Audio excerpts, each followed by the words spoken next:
Welcome to Surrender School. So let's start with the mission statement. All right, at Surrender School, we recover. Our mission is to share 12-step and other supportive recovery solutions with those who want a healthy relationship with food. We're not an official 12-step meeting, but we try to adhere to the spirit of the traditions. If Surrender School is helping your recovery in any way, please consider donating. No amount is too small. We are a tax deductible nonprofit for Americans. And you can find that donate button on the bottom of the landing page for our website. All right, let's take a moment. Let's get present. Feel our breath going in and out. Take a nice deep breath. Feel your feet on the floor. Get grounded and present so you can focus.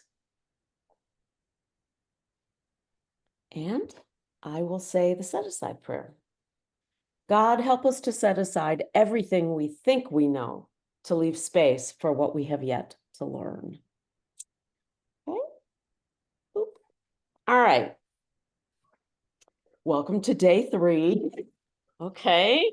So today we're going to talk about food addiction and detox. But before we get started, I wanted to know, are there any questions or comments from yesterday's? We looked at food plans and abstinence, and I just wanted to make sure that all of that was clear before we move on.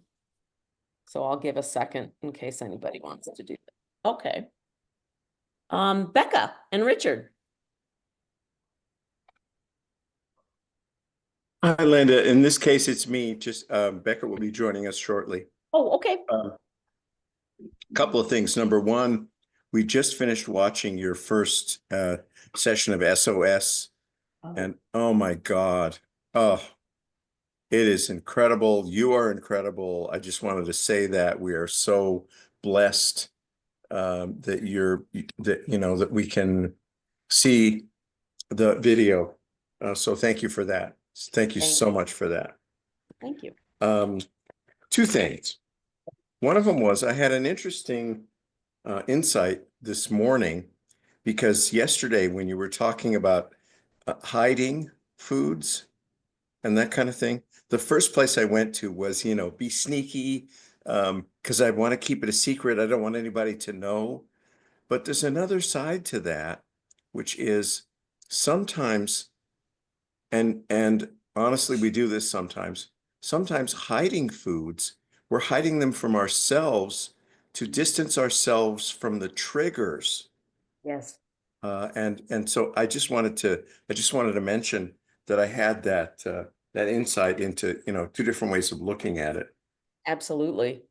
And then the third thing, and I'll try to be brief about this, I've started to realize that some very healthy foods are trigger foods for me. And I know we're not supposed to name any individual foods, but there are certain. You can hear. You can hear. we're. Okay. Well, let me just say that after we eat Chinese, and Becca's observed this in me, after we eat Chinese food, which it can be really healthy, and especially after we eat Mexican food, I get an unmistakable craving for one thing only, which is chocolate. Nothing else will do. And it's just really interesting that I don't know if it's physiology or what, but it definitely happens to me.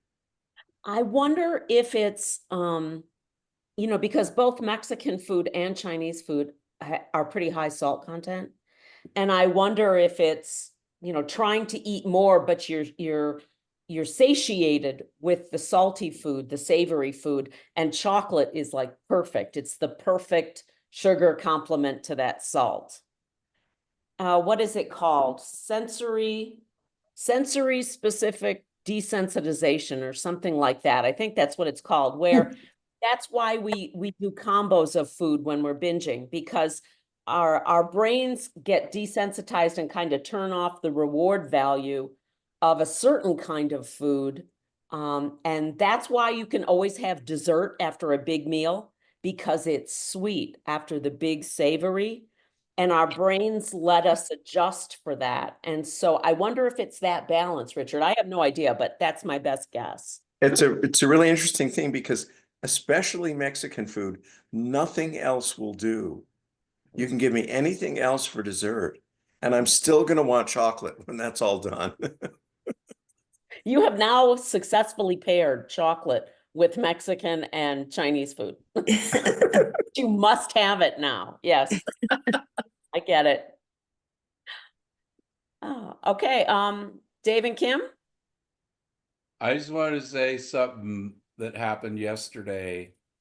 We were riding in the car and listening to this, and I said, I thought just to Kim, that's like putting whiskey in. It's okay to drink whiskey as long as you put it in a glass of milk. Neither one of us knew that our microphone was on when I said that. So I'm not in the habit of just blurting things out, but I had checked to make sure we were muted, and somehow when I did that, I unmuted us. Well, so it was actually quite a timely comment. there may have been other things said too that we didn't know anybody was hearing. Fit right into the topic. That sounds like the time I was driving and I had my cell phone on the seat and I saw a cop and I picked up my phone and I looked at it and then he pulled me over for having my phone in my hand. Oh no. Oh no. That's But I all wanted to comment too. I know I work with a bunch of people that like to go to Korean barbecue. And one thing I noticed after that, they put a lot of sugar in that stuff. And Yes. so I noticed that I was really triggered by that also because Yes. of the sugar in it. Barbecue is the perfect mixture between sweet, salt, and fat. It's like the trifecta of hypercaloric, hyperpalatable food. Yeah. Probably teriyaki too, I would think. Yes, same Very idea. similar. Yeah, exactly same idea. Yeah. Yeah. If there's nothing more, we'll dive in for today. Okay. So we're going to be talking about, yesterday, like I said, we talked about food plans and abstinence, and that kind of naturally leads us into today's topic, which is detox and withdrawal. Very, very early abstinence, uncomfortable feelings. Very uncomfortable feelings. Okay. So what is detox? So according to dictionary.com, detox is, quote, a process or period of time in which one rids the body of toxic or unhealthy substances, unquote. That sounds like what we're doing when we're getting off of our alcoholic foods. We're getting off of that crap. Okay. Now, yes, I totally agree with this definition. It's absolutely true, but that definition does not nearly do justice to how crappy that process feels, how really uncomfortable detox and withdrawal is for us. Now, the withdrawal symptoms from your alcoholic foods will vary from person to person, and their severity will vary from person to person. But there was a study done out of the University of Michigan that looked at the withdrawal symptoms involved with quitting processed foods. Now, these were not necessarily food addicts that they looked at, but it was quitting the ingestion of processed foods, which is what we're doing essentially when we go to detox. So participants reported that their symptoms peaked around 2 to 5 days after abstaining from the junk food. And I will tell you that my withdrawal symptoms, the worst of them, typically last around 10 to 14 days. That's about how long it takes me. So what are these withdrawal symptoms? There are 3 categories of symptoms. The first one is physical, how your body feels. The second one is cognitive, how you're able to think or not think while you're going through detox. So we've got physical, we've got cognitive, and we have affective or emotional. Now, which is essentially your emotions and your moods. The physical symptoms include things like headaches, fatigue, and muscle aches or myalgia. That's what they call it in the scientific literature, myalgia, which is like achy muscles, like you're getting the flu, you know, how you feel, or when you have a fever. So the cognitive symptoms include things like difficulty concentrating, brain fog, confusion. And the emotional symptoms include things like, I don't have to tell you guys, irritability, right? Irritability. I feel like someone quitting smoking. That's how irritable I am when I first put down the food. So irritability, anxiety, sadness, and hopelessness, and sometimes despair. Now that's sounds like just a bundle of fun, you know, this is a great topic. But we have to deal with it. We must deal with it. So what we've been talking about here is a decent description of the experience of withdrawal, like how it feels to a person. But let's take a look at what's going on in the body and brain, okay? So the physical symptoms of headaches, fatigue, muscle aches. Let's start with headaches.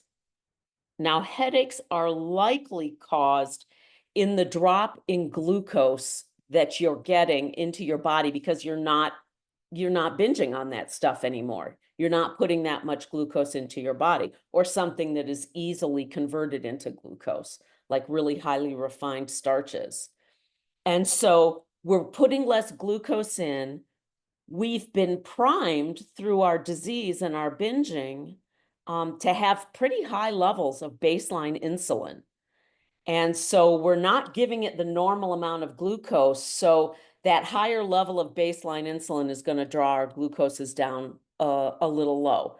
And that can cause headaches. Now, that is resolved within a couple of days. The body is really good about keeping that kind of thing, our blood glucose and other kinds of measures in our blood, pretty good at keeping that within safe parameters, but it may take your body a couple of days to get it out.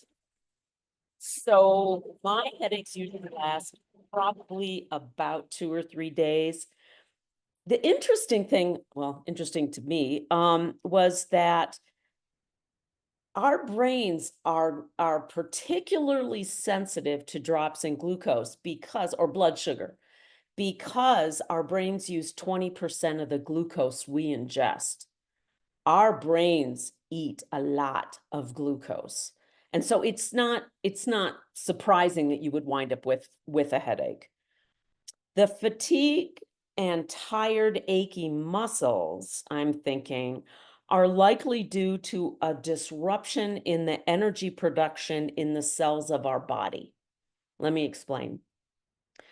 So remember that there are lots of adaptations our bodies have to make to safely deal with our overeating and our binging. Our bodies have to work really hard to navigate our addiction and to keep, like I said, our levels of things in our blood in safe parameters. So I am guessing that the adaptation that causes fatigue and muscle aches has to do with our mitochondria. And those are the energy production organelles in our cells. So our addiction itself, by itself, causes many of our mitochondria to shut down energy production anyway. So we're not exactly the most energetic people to begin with when we're active in our disease, right? But then we stop the typical flow of glucose to those mitochondria by abstaining. And now the whole balance and adaptation that the body used to keep running when we're in our disease, that whole adaptation is then thrown off again. So the mitochondria wind up making even less ATP or less energy than they were before. And as a result, we wind up feeling tired.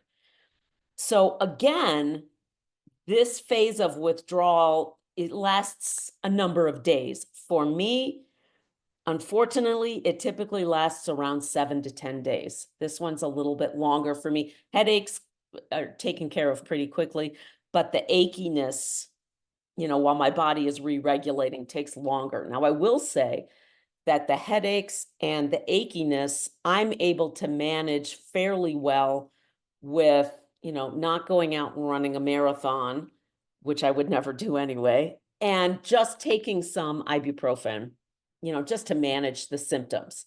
And that's worked pretty well for me. Now let's look at the cognitive symptoms of kind of our early abstinence, and that's poor concentration, fogginess, and confusion. Now, like I said a little bit ago, the brain is a huge glucose hog. 20% of the body's glucose is used up in our brains. Very energy intensive in there.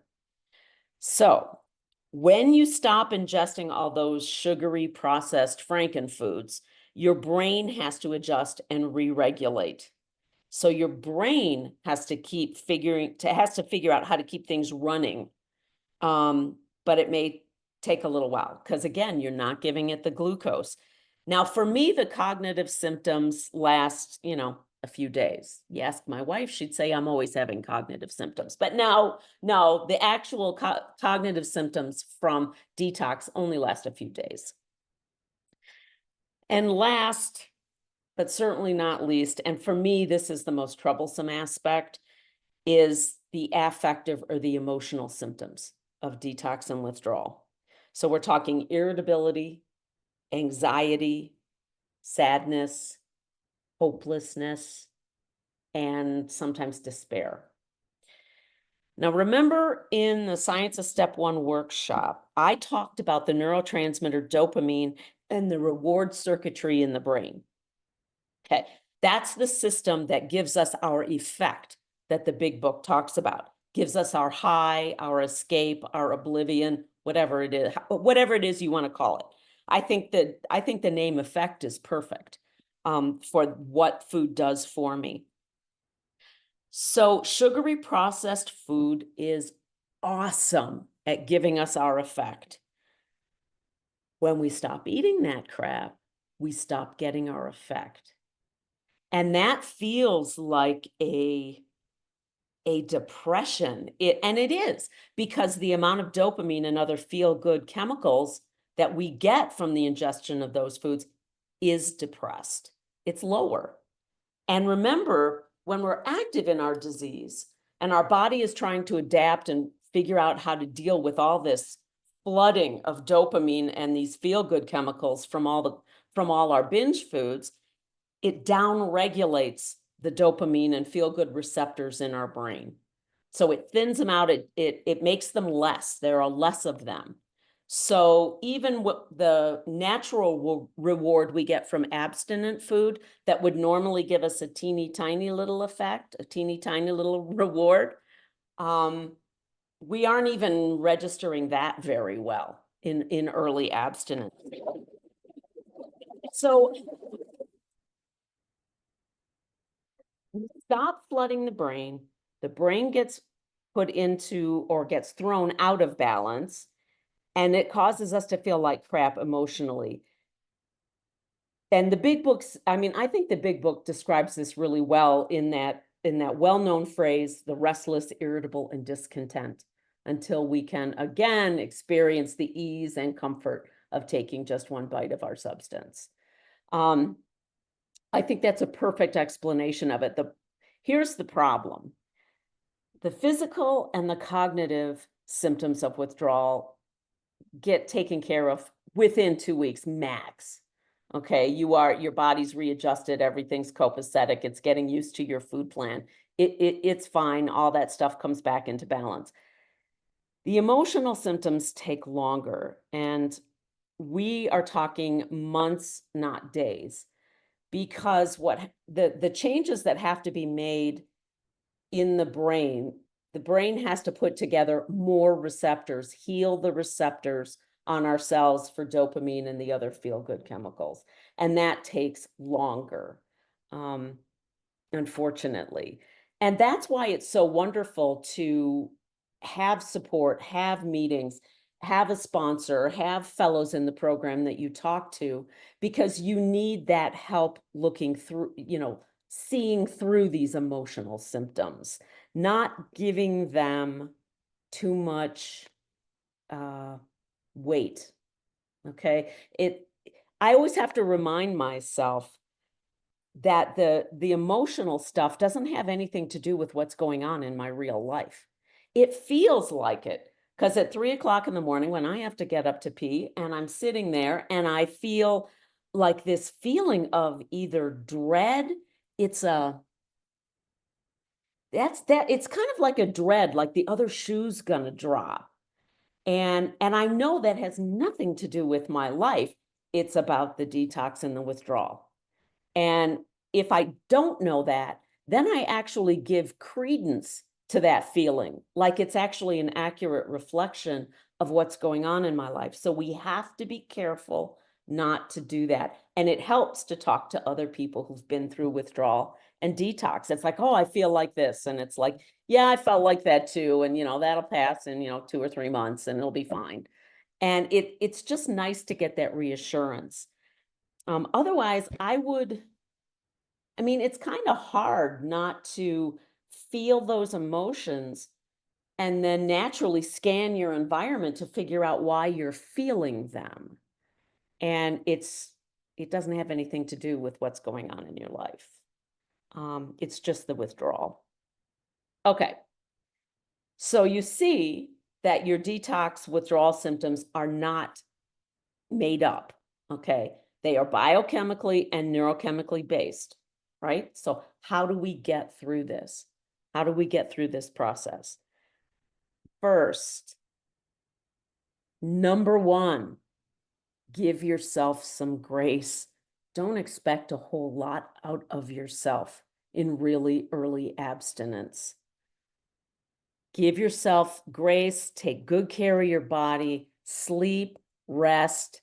For heaven's sake, don't make any super important life-altering decisions while you're doing that, because everything is out of balance. So we just need to kind of be nice to ourselves and let ourselves get through it. The next thing to do that I had to do frequently was reassure myself that these symptoms are not going to last forever. This too shall pass, that famous phrase in AA. It's not going to last forever. Yes, it feels like it's forever when you're in the middle of it, but it doesn't last forever. And like I said, the physical cognitive symptoms resolve pretty quickly. The emotional ones last longer, but they're not tied to reality. They're not tied to anything in your environment. I don't want to say, well, I want to say, but I don't want to say. They're not real, okay? So the feeling that you feel is real, but they're not based on anything real. So get yourself some support for it.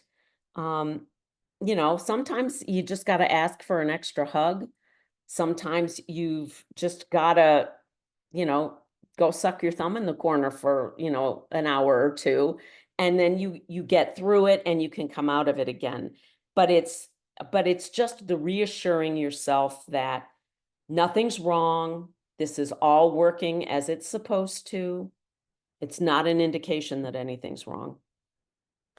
Third, get support. Get support. Go to more meetings. Ask for support among your fellows. Call a fellow. Tell them you're detoxing and need some support. Ask about their withdrawal experiences and what did they do to get through it. And lastly, do some extra self-care during this time. I did a lot of watching movies, drinking great tea, wrapping myself up in a blanket and reading a really good book, getting out in nature, taking a nap, lots of naps. It's what you can do. If you think about it like this, your body is going through a re-regulation, an adaptation to this abstinence and this food plan that you've chosen if you have a specific food plan. So it's having kind of what it considers a physical assault. You're physically kind of beating it up a little bit, even though in the long run, your body will thank you for it. You want to do things that are going to physically make your body feel better. So anything that releases those nice chemicals, like, cuddling with your kitty or your dog, or, playing with a little kid, or getting hugs from your spouse, or getting a massage or a foot rub, or those kinds of things that just release good feeling chemicals in our body can help us get through that, because we're fighting against that kind of physical assault we're giving our body. I don't know what else to call it. I know my body thinks it feels like that. Yeah, in no uncertain terms. All right, I'm going to give us our question. Today's question: what withdrawal symptoms typically happen for you? What are some ideas to manage them? What is your plan to care for yourself during detox? Okay, I'm going to time us for 5 minutes and then we can come back and share. So, thanks for recovering with us.